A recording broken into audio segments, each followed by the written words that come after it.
नमस्कार दर्शकों, आप देख रहे हैं अभी न्यूज़। और मथुरा के परिक्रमा मार्ग स्थित बद्रीनाथ मंदिर पर आज दर्शन करने के लिए आए हुए हैं सुप्रीम कोर्ट के एक अधिवक्ता, जिनके साथ में मौजूद हैं यमुना जी के लिए लगातार आवाज़ उठाने वाले पंकज चतुर्वेदी और साथ में यहीं पास के ही रहने वाले एक और सज्जन। बात करेंगे कल के हेमा मालिनी के उस बयान को लेकर के जो उन्होंने कल संसद में दिया है कि मथुरा वृंदावन में यमुना के नाले टेप नहीं हो सके, क्योंकि वह जो सरकार थी यानी कि दिल्ली सरकार के ऊपर उन्होंने आरोप डाल दिया है पूरा का पूरा कि दिल्ली सरकार ने प्रयास नहीं किए, इसीलिए यमुना शुद्ध मथुरा में भी नहीं हो सकी। मथुरा में यानी कि अभी तक उनके बयानों के आधार की बात की जाए तो उनके जो प्रयास थे वो सारे असफल हो चुके थे और उन्होंने जनता से इस बात के लिए खेद भी व्यक्त किया है। बात करते हैं पंकज जी से। पंकज जी, क्या कहना चाहेंगे हेमा मालिनी के बयान को लेकर के, जिन्होंने कल उन्होंने स्पष्ट कर दिया संसद में कि जनता को वह संतुष्टि नहीं दे पाए जो उनको मिलनी चाहिए थी।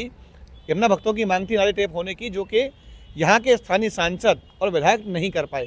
सबसे पहले तो मैं हेमा जी का बहुत बहुत धन्यवाद करूँगा कि उन्होंने तीसरी बार इस मुद्दे को, यमुना जी के मुद्दे को संसद में उठाया। नंबर एक बात। दूसरी बात ये है कि हमारी जो यहाँ की सांसद हैं वो धार्मिक हैं, वो राजनीतिज्ञ नहीं है। जो सत्य होता है उनको, जैसे अधिकारी मैं रोज़ बोल रहा हूँ, बोल देते थे हाँ साहब कितने नाले बंद हुए कि साहब 20, तो उन्होंने 20 कह दिए। किसी ने कही 30, कही 30। उनको धरातल की स्थिति उतनी जितनी पता नहीं है। हो सकता है मैं गलत हूँ, लेकिन ऐसा मुझे लगता है।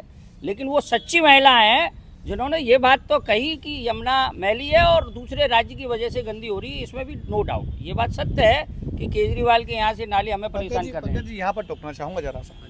आप दूसरे राज्यों पर राजनीति के चलते कह सकते हैं या किसी वजह से आरोप लगा सकते हैं, जी। आपका कहना सत्य है, लेकिन आपको अपने क्षेत्र में होने वाले जो नाले टेप बंद करने के दावे किए जा रहे थे, क्या कभी आपने गहनता से उनका परीक्षण किया या क्या उनको नहीं करना चाहिए था? क्या के नाले क्यों खुले हुए हैं? नहीं, उनको करना चाहिए था। ये तो गलत हुआ, उनको पता नहीं, जानकारी नहीं। ये तो बात सत्य है आपकी, और उन्होंने उसको एक्सेप्ट किया। मैं तो चलो हेमा मालिनी जी ने ये वक्तव्य दिया और अब आस ब्रज में बंधी है, उसको भी मानता हूँ। लेकिन मैं एक बात जानता हूँ, मथुरा का दुर्भाग्य है कि हेमा मालिनी और पंडित श्रीकांत शर्मा जो मेरे बड़े भाई हैं, उनके होते सोते मैं जानता हूँ श्रीकांत शर्मा जी की ताकत को। ब्रज में भले बड़े उनके संपर्की बनते हैं और उसमें वो ताकत है, वो अपनी ताकत नहीं दिखा नहीं रहे हैं या कोई उनको याद नहीं दिला रहा है? क्या हनुमान जी बन चुके हैं कि उनको ताकत का एहसास कराया जब जाके वो समुद्र पार करेंगे? मैं एक बार आपसे ही पूछता हूँ, आप और मेरे साथ में वो रात में चलते थे कि नहीं, नालों का परीक्षण करने, निरीक्षण करने? मैं ये जानता हूँ कि ब्रज में दो व्यक्ति इतने ताकतवर हैं और प्रदेश का मुख्यमंत्री इस समय विश्व का, हिंदू का, सनातन का नेता है। उसके बावजूद अगर मथुरा में लगातार हमारे 10 दिन बोलने पर नाले बह रहे हैं तो इसमें क्या बोलूं? रोज रोज किसी का नाम लेके, आज मेरा जन्मदिन की बात पूजा करने बद्रीनाथ मंदिर में आया मैं, तो मैं किसी के क्रिटिसाइज ज़्यादा नहीं करूं, लेकिन मैं ये बोल रहा हूं कि अधिकारी अंधे हो गए हैं क्या? जिस तरह से आप कहते हैं क्रिटिसाइज नहीं करना चाहता, नाम नहीं लेना चाहते, उस दिन तो आपने खुलकर विरोध किया था, भारतीय जनता पार्टी का ही विरोध किया और साथ ही साथ में आपने ये भी कहा था भले ही चाहे तो पार्टी मुझे निकाल दे। नहीं, वो तो मैंने क्रिटिसाइज आज भी कर रहा हूँ। 5-6 विधायक हैं, हमारे मेयर साहब हैं, हमारे पूरी टीम है भाजपा की, जिला पंचायत अध्यक्ष सब है, उनका सबका नाम लिया। पंकज जी, यहाँ पर फिर करना चाहूंगा, आपने सबका नाम लिया। मोदी जी बार बार यमुना का नाम ले रहे हैं, योगी बार यमुना को पुकार रहे हैं, लेकिन अभी तक किसी भी विधायक की तरफ से, किसी भी सांसद की तरफ से, सांसद की बात करना चाहूंगा मथुरा की, लेकिन कोई भी विधायक, यहाँ के मेयर खुद यमुना का निरीक्षण करने नहीं पहुंचे अभी तक। मैं आज 4 दिन हो चुके हैं इस बात को। मैं आपकी इसी बात पे आ रहा हूँ कि ये 6 विधायक, MP, MLA, कार्यकर्ता और मोदी जी के नाम से चुनाव जीतते हैं और मोदी जी स्वयं यमुना मैया की 6 बार जय जय बोल रहे हैं। और अभी टीवी पे क्लिपिंग देख रहा हूँ कि जैसे ही मुख्यमंत्री दिल्ली का बनेगा, तुरंत जो है यमुना रिवर फ्रंट पे और आगे जल कैसे बढ़े शुद्ध हो, उस पर चर्चा होगी और उस पर काम होगा। वो तो कर रहे हैं भाई, मैं इस बात को कह तो रहा हूँ, रोज रोज उनको विधायकों को जगा रहा हूँ, भाई आप जगो और इन अधिकारियों के साथ बैठो कि हमारे नेता ने इतने करोड़ों रुपए दे दिए, उसके बाद नाले क्यों बह रहे? अरे 30 हैं, चाहे 10 हैं, चाहे 5 हैं, एक बार तो नाम में बैठ के देखो इतने हैं। चलो छोड़ो इन नेताओं को, मैं अधिकारियों से कह रहा हूँ कि जल निगम, नगर निगम के अपने आयुक्त जी और मेयर साहब ये बैठें, अपने अधिकारियों से पूछें, उनके साथ जाएं और देखें साहब कितने नाले बंद है, चालू है। अरे यार तुम बता दो कि ये नाले बंद हैं। अगर नाले बंद होते तो भाई साहब कल हेमा मालिनी जी को ये बोलना पड़ता कि यमुना जी गंदी है। बार बार आप मुझसे ये बुलवा रहे हो। स्वीकारोक्ति की है। नहीं, स्वीकारोक्ति किया, उन्होंने सच बोला है, एप्रिशिएट करना चाहिए उनको। तो एक महिला होके, वो धार्मिक महिला है इसलिए सच बोल रही है। चलिए, जैसा कि आपने कहा कैबिनेट जो पहली मीटिंग होने वाली है दिल्ली में, उसमें यमुना का मुद्दा बड़ी जोर से उछाला जाएगा। कई बार पहले भी यमुना के नाम पर आंदोलन हुए, यमुना के नाम पर फंड भी आया और परिणाम जस के तस है। क्या लगता है आपको, एक अधिवक्ता होने के नाते, एक शहर के जिम्मेदार नागरिक होने के नाते, क्या लगता है अपने दावों पर, अपने वादों पर क्या ये पार्टियां फिर से सफल होंगी और यमुना को शुद्ध करने के लिए प्रयास जो किए जाएंगे वो कारगर साबित होंगे? मुझे पार्टी का तो ज़्यादा पता नहीं, पर मोदी जी की बात पे पूरा विश्वास है कि उन्होंने जो बोला है उस पर वो खरे उतरेंगे। यानी कि मोदी की गारंटी लेते हैं आप? बिल्कुल बिल्कुल, जो कहते हैं वो करते हैं, जो कहेंगे वो करेंगे। बिल्कुल, जो वो कहते हैं वो करते हैं और जो वो नहीं भी कहते हैं वो भी करते हैं। चलिए बात करते हैं इसी विषय पर। जो हमारे साथ में एक और सहयोगी है, नाम जानना चाहूँगा, क्या नाम है आपका? जी, नाम जानना चाहूँगा, क्या नाम है हाँ, आपका? मेरा नाम ठाकुर साहब सिंह है। ठाकुर साहब सिंह जी, रहने वाले मथुरा, यही मथुरा के रहने वाले हैं? हाँ जी, मैं मथुरा का। आप भी जब यही मथुरा में रहते हैं तो यमुना की स्थिति से अच्छी तरह से भली भांति अवगत होंगे। यमुना के प्रदूषण को लेकर के आप जानते होंगे क्या स्थितियां हैं। और हाल ही में दिल्ली का जो चुनाव हुआ है उसका पूरा जो केंद्र रहा है वो माँ यमुना ही रही है। हाँ जी, हाँ जी। ऐसे में क्या कहना चाहेंगे, यहाँ के जो राजनेता हैं या यहाँ के जो अधिकारी हैं उनकी उदासीनता क्या कहती है? हमारे भाई साहब ने जो बोला है मेरे हिसाब से बहुत सही बोला है और मैं इनसे सहमत हूँ और इनका पूरा सपोर्ट करता हूँ मैं। तो होना चाहिए ऐसा। क्या कुछ होना चाहिए, बात वही आती है, क्या होना चाहिए, क्या उपाय हैं, क्या सुझाव हैं आपके? क्योंकि अधिकारी सब जानते हैं, जब अधिकारी बैठते हैं तो इनके बीच में मंथन होता है, मंथन में सुझाव निकाले जाते हैं, मंथन में लोगों से बातें की जाती हैं, मंथन में जो कुछ वहाँ पर निर्णय होते हैं, विकल्प होते हैं, उन पर भी चर्चा की जाती है। आपकी नज़रों में कोई ऐसा सुझाव हो जो अधिकारियों तक अभी नहीं पहुँचा हो या वो नहीं समझ पाए हो किसी बात को, क्या कहना चाहेंगे? मैं बोल देता हूँ इनकी तरफ से। एक्चुअली में क्या है कि यमुना भक्त हैं, साथ में रहते हैं और रमेश बाबा के साथ में शुरू से हैं जी। तो बाबा ने इनको कोई दूसरा कार्य देख रखा है तो वो नहीं कहना चाह रहे। उन्होंने मुझे छोड़ रखा है ना, छप्पा दे के सांड को निकाल देते हैं, ऐसे मुझे छोड़ रखा है। अब मैं अपनी उस बात पे आता हूँ जो आपने प्रश्न किया था कि मुझे पार्टी निकाल दे तो निकाल दे। नंबर एक बात, हमारी भारतीय जनता पार्टी सनातन की पार्टी है, सनातन धर्म की पार्टी है। यमुना शुद्धिकरण के नाम से हमने वोट लिया जनता से और यमुना शुद्धिकरण के नाम से भरपूर सहयोग पूरी ब्रज की जनता ने भाजपा को दिया। अब मैं नमामि गंगे ब्रज क्षेत्र का संयोजक हूँ। अब मैं अगर इस बात को बोलूँ, क्योंकि मैं भी संत रमेश बाबा के आंदोलन से ही निकला हूँ और आज भी वहीं का सदस्य हूँ, तो मैं भी संतों के साथ रहता हूँ, आप खुद जानते हो। तो मैं इस बात को ये कह रहा हूँ कि आस्था और राजनीति में अंतर करिए। आस्था अलग है, राजनीति अलग है। क्या कांग्रेस के समय से, अभी मैं राजनीति की बात करूं तो क्या कांग्रेस के समय से प्रदूषण नहीं था? आपको एक बात बता रहा हूं, इस चैनल से कोट कर लें, मेरे साथ बड़े बड़े नेता गए राहुल गांधी जी से मिलने, इसको भी चलाना आप। राहुल गांधी से मिलने गए और यहाँ के एक प्रतिष्ठित विधायक साथ में थे, उन्होंने भी नाम नहीं वो नहीं लूंगा, फिर वो राजनीति है। मैं आपको बोल रहा हूँ उस समय विधायक कौन थे कांग्रेस के, वो सबको लेके गए।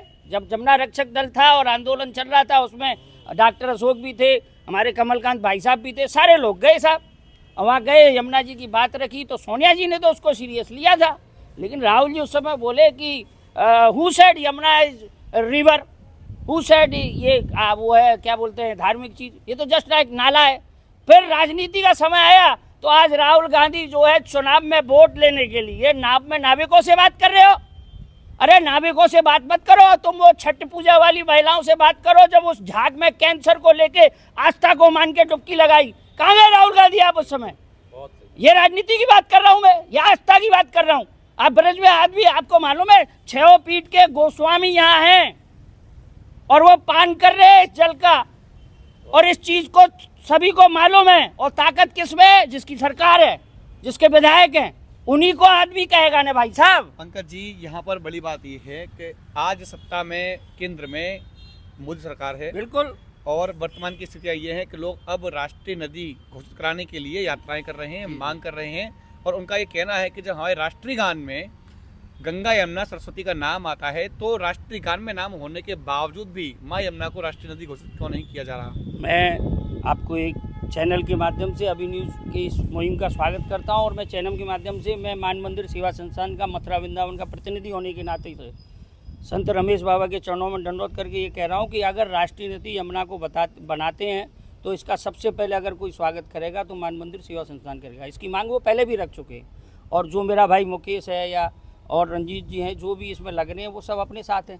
अरे उन्होंने मुझे नाम लेने से मना किया। उस चतुर्वेदी बालक ने तो ऐसा प्लान लाया, सिर्फ 200 CR में हज़ारों करोड़ रुपए आप बता रहे हो। वो 200 CR में कोई NGT का चक्कर नहीं वकील साहब, और सबरी यमुना साफ हो जाएगी और फर्स्ट क्लास यमुना में बढ़िया यमुना जी विश्राम घाट पे बीच में निकलेंगी। अरे तुम चतुर्वेदियों को दे दो, 6 विधायक MP साहब आप आ जाओ, नेता बन के आप ही कर लो, चतुर्वेदियों को सौंप दो। ब्रज में अगर यमुना जी किसी की है तो गिरिराज जी और यमुना जी, आप कितने भी मंदिरों महान बना लो, उससे कोई फर्क नहीं पड़ेगा। गिरिराज जी यमुना जी अगर ब्रज में नहीं रहेंगी तो कोई पहचान नहीं है। आप आस्था देखिए, आप जो बालक RO के पानी से नहाते हैं वो आस्था में आज उस पानी का जल का जो है पान कर रहे हैं। हमें डूब मरना चाहिए सभी को, मैं भी खुद बड़ा नेता बनना हूँ, बहुत बोल रहा हूँ, आज वो पान कर रहे हैं और वो ये दिखा रहे हैं कि हम RO का जल पीते हैं, इससे नहाते हैं, लेकिन ये हमारी माँ है, ये बीमार है, इसको हम वो नहीं कर सकते। आज पान और पूजन कर रहे हैं। गोपाल जी चलिए बात करते हैं आचमन की। फिर से बात वही आती है घूम फिर करके, जैसे कि केजरीवाल ने कहा था मुख्यमंत्री योगी आदित्यनाथ जी के लिए कि आप आएं और मथुरा में, ये अखिलेश यादव ने कहा था, क्षमा चाहूंगा, अखिलेश यादव ने कहा था कि आपके क्षेत्र में माँ यमुना बहती है मथुरा में, क्या आप वहां पर जाकर स्नान कर सकते हैं? क्या लगता है? अब मेरा जवाब सुनिए। आपको पता नहीं, अखिलेश यादव जो मुख्यमंत्री थे तो हम, सुनील सिंह, राधाकांत जी, 4 लोग मिलने गए। अखिलेश यादव जी से बड़ी मुश्किल से पूर्ण प्रकाश जी ने हमें समय दिलाया। उस समय शायद वो लोकदल के विधायक थे पूर्ण प्रकाश जी, और उन्होंने हमें समय दिलाया। हम उनसे मिलने गए तो एक दिन समय नहीं मिला, दूसरे दिन, तीसरे दिन हमें समय मिला। तो हम वो जमुना जल रथ यात्रा हमने अपने भाई श्याम चतुर्वेदी के साथ में मिलके घर घर पूजन का वो निकाला था जी। तो वो लुटिया हम लेके गए कि इसकी भावना जगह 5 लुटिया होती हैं पुष्टि मार्ग में, यमुना जी की आपको पता है, आप भी उसी मार्ग से हैं। जब हम वहाँ लेके गए तो हमने बोला, वो बोले ये लुटिया का जांच कराओ, इसमें क्या है। मैंने इसमें यमुना जल है। बोले ये अंदर नहीं जाएगी। मैंने अगर ये अंदर नहीं जाएगी तो हम लोग बाहर चले जाएंगे। तब उन्होंने उसको अंदर लिया। फिर हमसे पूछा ये क्या है। मैंने इसका पूजन होता है, इसमें जल है। यार पानी का पूजन कहाँ होता है, वो तो गंदी पड़ी है। अब तुम मुख्यमंत्री पे आरोप लगा रहे हो, राजनीति कर रहे हो कि डुबकी लगाओ। अरे चलो वो मत आओ, तुम तो आ जाओ अखिलेश जी, तुम भी आ जाओगे तो संदेश चला जाएगा। मजाक मत करो, आस्था को राजनीति में मत छोड़ो। ये सब वोटिंग की राजनीति है। अगर कोई काम यमुना जी का करेगा तो सनातन समर्थक ही करेंगे। और मैं आपको बता रहा हूँ, मथुरा के जितने भी ब्रजवासी हैं, जब संत रमेश बाबा की यात्रा निकली यहाँ से, आप भी थे मेरे साथ में, पूरा चैनल था, हर चैनल और पत्रकार का तो सम्मान करना चाहिए जो ब्रज के लगातार दिखा रहे हैं, इतने प्रेशर होने के बावजूद भी। उसमें जाके भी अब बीजेपी का विरोध आदमी कर, बीजेपी का विरोध कर रहे हो, बीजेपी का विरोध नहीं कर रहे। उन्हीं के केंद्रीय मंत्री ने जब यात्रा पहुंची, रविशंकर प्रसाद ने, तो ये कहा था प्रधानमंत्री का निर्णय है, हमें यमुना साफ करनी है। उसके बाद 1 साल 2 साल, एक सरकार 2 सरकार, तो आदमी आती हो जाता है। अब इस समय तो भरपूर है, लेकिन एक बात की खुशी है कि नरेंद्र मोदी की गारंटी पक्की है, उन्होंने काम किया है और हो जाएगा। देखिए आखिरी सवाल है, अगर बात करते हैं गारंटी की, उमा भारती ने भी बयान दिया था कि यमुना अगर शुद्ध नहीं होगी तो मैं इसी में डूबकर आत्महत्या कर लूँ। ये नेताओं के दावे होते हैं, नेताओं के वादे होते हैं, कितना भरोसा किया जाए? मैं उमा भारती की आज की डेट में स्थिति क्या है, स्थितियों की बात नहीं, वादों की बात। मैंने वायदा किया, उसको उन्होंने नहीं किया इम्प्लीमेंट। देख लो आज वो कहाँ है। लेकिन मोदी की गारंटी है भाई। अब विश्वास तो किसी पे करना पड़ेगा ना, देश का राजा पे प्रजा विश्वास करेगी। अब किससे बोलेगी, मैं और आप तो करेंगे नहीं, करना तो सरकारों को है। रोज तुम चैनल लेके आ जाते हो, मैं बोल देता हूँ नाले, वो कहते हैं साहब यहाँ के लोकल आदमी, वो नेता लोग, अरे इनको नहीं दिख रहा साहब नाले बंद हो गए। मैं ये कह रहा हूँ भाई साहब, नाले बंद हो गए तो जमुना काली कहाँ है। एक आज द्वारकाधीश के बगल में स्वामी घाट नाला, जो 1 लाख बार मदन जी मोहन जी बताया कि इसमें जो है नाला जा रहा है, वो फिर चालू हो जाता है। आज भी ट्रैक्टर यमुना जी के उसमें सुबह आता है। अरे आप मतलब मजाक कर रहे हैं क्या है कि बेवकूफ़ समझ रहे हैं? मैं आपको बता रहा हूँ, आंदोलन नहीं, अब तो जो है प्रधानमंत्री ने अगर कह दिया है, तो अगर उनके कहे हुए काम को ये विधायक और ये नेता नहीं करेंगे तो इनके घर पे हम धरना देंगे, प्रदर्शन करेंगे कि आप योगी मोदी के साथ नहीं है, उनको हरवाने के लिए आप प्रयास कर रहे हैं। देखिए कि किस प्रकार से भारतीय जनता पार्टी के कार्यकर्ता अपने ही जो उनके नेता हैं उन पर आरोप लगा रहे हैं कि उनके द्वारा शायद ये पहल नहीं की गई, जिसका परिणाम है कि आज भी यमुना जिस स्थिति में आज से 10 साल पहले थी, उसी स्थिति में आज भी है। यानी कि 10 सालों के यहाँ पर सत्ता में होने के बावजूद वो अपने कथनी और करनी में फ़र्क पैदा नहीं कर सके। फिलहाल के लिए इतना ही। मैं अपने सहयोगी गोपाल जग्गा के साथ गोपाल चतुर्वेदी, अभी न्यूज़। आज ही लाएं अपनी मनपसंद Maruti Suzuki car Uma Motors Arena से और पाएं तुरंत फाइनेंस की सुविधा कम से कम ब्याज दर पर। साथ में आपकी पुरानी गाड़ी की सबसे ज्यादा एक्सचेंज कीमत पाएं ट्रू वैल्यू में। नंबर नोट करें 9997682222।